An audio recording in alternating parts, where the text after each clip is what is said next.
Well, hello there, fans. It is I, Big D, coming to you live and in person from my home studio office. I am using my gimbal today. Kind of neat, playing with it. And see how well this thing works. Can't be worse than anything else, but it's kind of neat. I'm just using a tripod at the moment, trying to do this video. And the video is on basically what vehicle should I be driving? Should I lease it? Do I buy a new car? What do I do? And it's a simple answer. None of the above. Just drive what you have. Okay? Don't go out and buy a new car. Don't go out and buy a new van. Don't go out and get yourself in debt. That's my best advice there. But here's why. Well, first of all, as a medical courier, the chances you hauling anything heavy are slim to none. I mean, you might pick up a box of supplies every now and then, like little plastic urine cups, things of that nature, box test tubes, about like that, And most of them are going to be specimens in little like Ziploc bags that you will basically carry around, and you'll have ambient, which is room temperature, refrigerated, which are ice packs, and frozen, which is dry ice, which you'll have to pick up at the hospital or a place they'll have designated for that. And those are used for frozen. Dry ice will freeze just anything instantly. Now, be careful. If you freeze it, it's froze. So if you take something that's supposed to be ambient or refrigerated and you freeze it, it's ruined. But you'll go through that when you get hired on. Leasing a vehicle is stupid. You're going to be paying all kinds of ridiculous fees on it. Don't lease a van. Don't lease a car. Just buy something expensive. I mean, I've said before, Kia Soul, a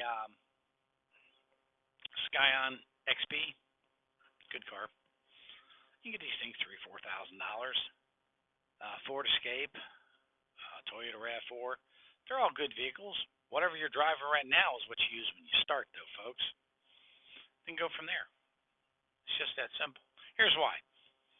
I used to work for the company called United Courier. They give you an exactly $7.50 more than a regular paying job in a car for a van run. Didn't cover the gas. And if it's something that has to go in the van, it's big and bulky, why would you want to do this for $7.50? Beyond me, which is why very few people drove vans there. They drove cars. I drove Kia Soul. So you're going to have to get into the company you get on with to find out what they actually do. As a medical courier, plastic bags, let's see, somewhere about the size of this piece of paper. Ziploc bag with probably a little test tube in it, something like the size of this, will be in it, and that's it. Some paperwork. You'll pick those up. You'll go out to your car. In the back seat, you'll have 3 coolers. I'm not talking those big, full-size coolers. I'm talking something that holds 6-pack. Small coolers, you have 3 of them sitting back there, and you'll basically put ambient room temperature in one, and you'll mark it ambient room temperature on the top. The other one will be dry ice and refrigerated, and you just, drop them in each one as you go. Ice packs, well, where do I get those? Well, you'll keep them at your house overnight and freeze them. Where do they come from? All those boxes that are hanging on the doors out back where you got to pick them up at, you stick a key and turn it, and there's going to be ice packs in it. When they throw them out at night, guess what? If they're on ice, they're on an ice pack. Take them home with you, stick them in your refrigerator, gather up a dozen of them. You can get them easy. And take them out during the day if they, like I said, go bad. In other words, no longer throwing out cold. Then you got to pick one up. It's on ice. Take the one that's on the ice that's in there, put it in your bag, take the old one, throw it back in, be done with it. Simple as that. Dry ice will only last maybe 2 days, depending on how much you have of it. So 1 day, so you may have to get it daily, but there'll be a location for you to pick it up. Room temperature, no big deal. It's room temperature. Throw in the ice, you throw in the cooler, and that's just to keep it protected and keep it together. So that's all that's for. That's why you put it in a cooler. So it's really simple. That will fit in a car. What I hauled today were 10 boxes, about the size of a shoebox, weighed about a pound. I got to put it in a smart car. The van's way overkill, but I like the van. So since I like my van, it's more comfortable, and it gets 3 or 4 miles per gallon less than the Escape. I drive it. I like my comfort. You're going to be in the vehicle. You may as well be comfortable. So I like that. Full-size van, is it necessary? Not for that kind of work, no. Is a minivan needed? Not really, no. Once you're there for about a month, you're going to learn a few things about who you're with. You're going to learn, is there opportunities to make more money if I got a full-size van or a minivan? Can I make more money? You ask. Well, yeah, we got some van routes. You're making $800. These van routes pay $1,500, $1,600. Click. Yeah. So you can make another $700, $800 with that. Cost you $200 to buy a used one. $200 a month or whatever. You're in there for $600 profit. There you go. Will it fit in a minivan? Well, a Caravan, Transit Connect, a ProMaster City Express, or a NV 200, or what I drive, City Express, which is the NV. It's a Nissan. All good vans. I like the NV because it's both sliding doors on the side, and the rear door's open, the seat lifts up. It's comfortable for me, and I like it. Seat drops down to make a desk. There's file folders there for my paperwork. I like to be organized. So that being said, you have, a choice to make. Starting out, you use your vehicle. Why? Cost you nothing to start the key and go find out if you like this. I like the Logistics Rookie. You should watch his video, especially the last couple. The one he talks about, do you have strong hustle? But the one he talks about towards the end is he didn't like doing it, but yet he bought that van. He has that van. He's stuck with that van. Why are you stuck with it? Well, say you bought it new. You drove it for a year. And all you did is run mileage up, which depreciated it. And you may not understand how interest works on vehicles or houses or anything, but let's just take a mortgage, for instance.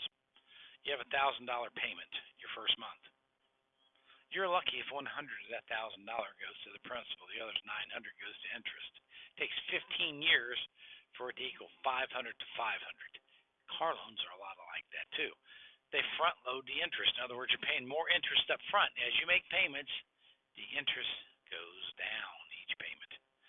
So if you had it for a year, you paid a lot of interest, not a lot of principal, and it's appreciated. So you're buried. You're not getting out of that car without losing your butt. You're best just driving it until you can get out of it and get something different. Don't go buy something. Find out first. Get out there and drive. See if you like it. See if it's something. Someone's outside there. See if it's something that you want to do. He told you he didn't like doing it. Well, if he hadn't bought the van, it would have been easier to get out. 2, he talked about he started his own courier company. I recommend you don't do that. And he's talking numbers, how much you should have in cash up front. He's not exaggerating, folks. That's what you have, because you're going to have to hire people to help you if you get a big contract, and that may be a little light. You may need $500,000. So, in cash. But we're talking vehicles. Box truck? No. Not enough work in it. Unless they get a contract or they're moving stuff daily. And just so you know, most people will pay $130, like in Cincinnati, is what a box truck moves for. It's for 2 hours. They get to use your vehicle for 2 hours minimum. You don't get paid to load and unload it. It's included. So you go over and dump it. You got it done in an hour, let's say. Good. You're free. You probably got $69, which isn't bad. Now, if you do 10 of those a day, yes. If you do 2 of them a day, 3 a day, looking better.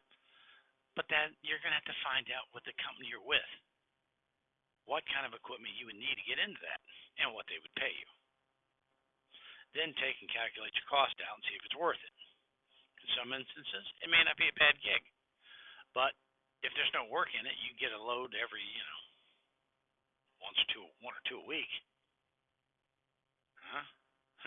No, stay with your car. It's not worth the investment. So, in essence, stay with the vehicle you're in now, unless it's a $75,000 Mercedes, and you don't want to do that. That's stupid. Then go buy a $3,000 Skyhunter, something like that, and drive and beat the crap out of it. But you want to drive, if you have something like a 2013 Ford Focus, 2010, or Focus, that would work too, but Escape, something like that, you just drive that. Make some monies first. See if it's going to be profitable for you. Then you can worry about getting another vehicle if there's actually a need where you're at. If there's no need, why would you buy the vehicle? When I started and I bought the van, I was told I was going to get 100 boxes a day. I had to have a place to put it. We needed a minivan, so I got that one. We never have filled that thing up. The most of the big squares with the ice packs in it I ever got, 20. The van was totally unnecessary, but I used it for my other company. It's paid for, and I like it, so I kept it. Or I'd be using the Ford Escape. It definitely will do what I need it to do now without a problem. But the wife's driving that to keep miles off of her car. But, like I said, it's all personal preference. My advice is just this simple. Don't go out and go in debt. If you're already in debt with one vehicle, stay with it. Then learn and see if there's an opportunity, and then you can think about something else. I just want to say one other thing today. Congratulations, guys. We've hit 1,800 subscribers. 1,800. I never thought we'd ever get one. I've tried to take the BS out of this business. Why? Because people tell you, go get vans. Go buy vans and get into the courier business. Logistics rookie did it. He'll tell you it wasn't the smartest thing he ever did. But that's what everybody told him to do, so he did it. Don't do it. Stay with your car. Learn the business. See if there's an opportunity. Drive for a courier company. Don't go out and go in business for yourself. It's a good way to go bankrupt fast. Because then you got to go find the business, and you may not like what you get. So, like the channel. Subscribe to the channel. Share the channel. Even if you don't like the person, give it to them anyway. I'm really not that proud, but this is Big D saying we're going to get through this and we're going to make monies. And the gimbal's kind of interesting. Different. I'll learn some more tricks with it down the road, and we'll do some more shots with it, and we're going to get out there and have some fun. Until then, later, guys. You have a good one.